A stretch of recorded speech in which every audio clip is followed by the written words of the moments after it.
Man, this timeline is crazy. I know. So many things coming at one time. The FBI now believes Kim Porter didn't pass from pneumonia. The camera opens on a flickering newsreel.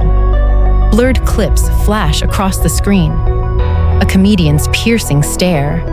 A music mogul stepping into a black SUV. And a woman's smile frozen in time. A voice cuts through the static, steady and deliberate. They said it was pneumonia. They said it was natural. But what happens when the people closest to the story are no longer convinced? The hum of low strings swells underneath as the narrator continues. This is the story that Hollywood never wanted to talk about.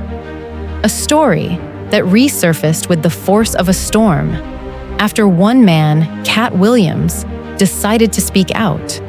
And a leaked FBI video lit a match beneath one of the most guarded secrets in the music industry.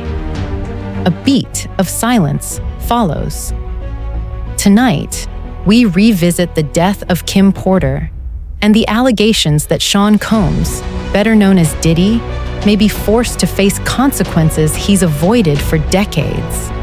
All right. Well, Kim Porter, that is Diddy's ex, who's also the mother of his 3 of his children, has detailed the alleged abuse that she suffered at his hands. Oh, no. And this is all in a memoir. The background fades into a black and white montage of tabloid covers and candlelight vigils. Kim Porter's name wasn't just attached to a man. She had a presence, a model, an actress, a woman who, for years, stood beside one of the most powerful figures in hip-hop. She raised children, built her own legacy, and maintained a life both inside and outside Diddy's vast empire. But on a quiet November morning in 2018, that legacy was overshadowed by tragedy. Porter was found unresponsive in her Los Angeles home. The cause, officially ruled as lobar pneumonia. It seemed at first glance like a natural, heartbreaking death. But Hollywood doesn't let stories like this disappear, and neither does the internet. Fans, tabloids, and conspiracy theorists began digging almost immediately. Something about the timing, the silence, the way the media covered the case. It didn't sit right with people. Kim Porter had allegedly told friends she wasn't feeling safe. Old interviews surfaced where she spoke of wanting to write a tell-all book. These fragments built a puzzle the public wasn't ready to ignore. And then came the comedian.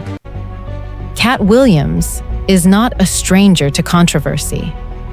Known for his razor-sharp wit and fearless commentary on the entertainment industry, I did. See, I got the receipts for everything I'm telling you. That's why I can say them so freely. Ken, I need another one. You here, get you another one. Thank you, sir. Thank you.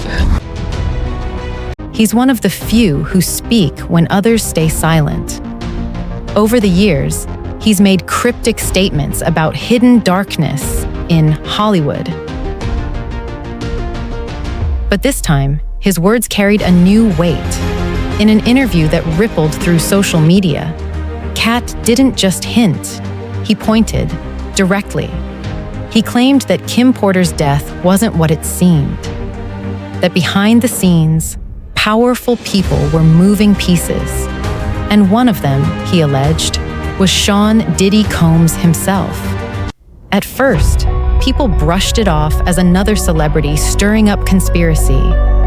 But Katt wasn't backing down. He doubled down in multiple interviews, pointing to Diddy's history, the strange gaps in Kim's case, and an alleged web of secrets buried deep in the entertainment world. And then came the leak.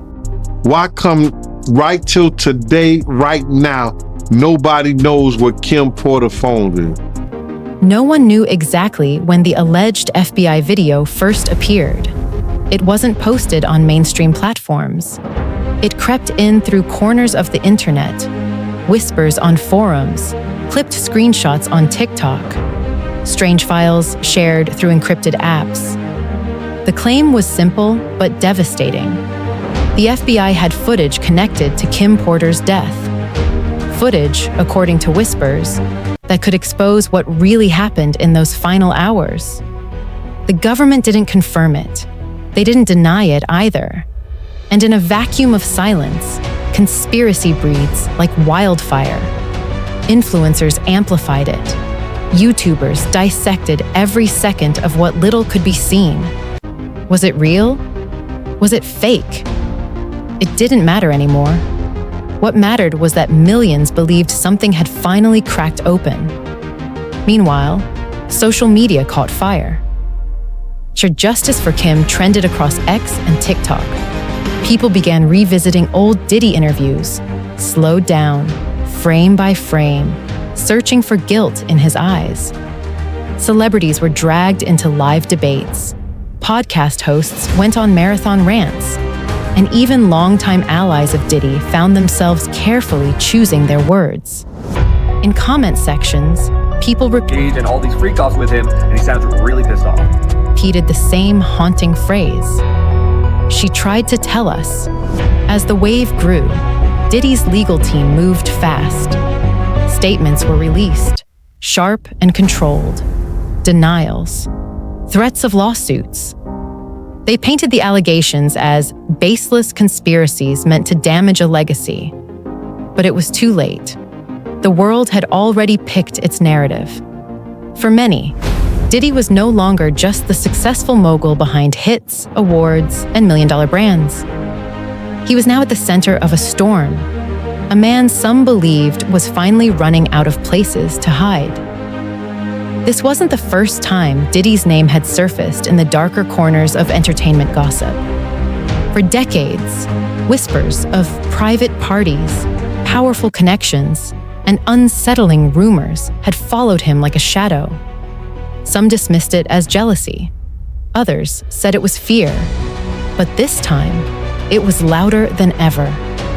As investigators stayed silent and the media walked carefully, independent journalists and online sleuths filled the void. They dissected timelines, compared witness statements, highlighted odd gaps in police reports. So he put his hands on females, put his hands on producers, executives. That's just his. I guess that's what the whole name Bad Boy comes from. Reports. The pneumonia narrative started to look thinner with each passing day. Kim Porter wasn't just another Hollywood name. She was a woman people loved.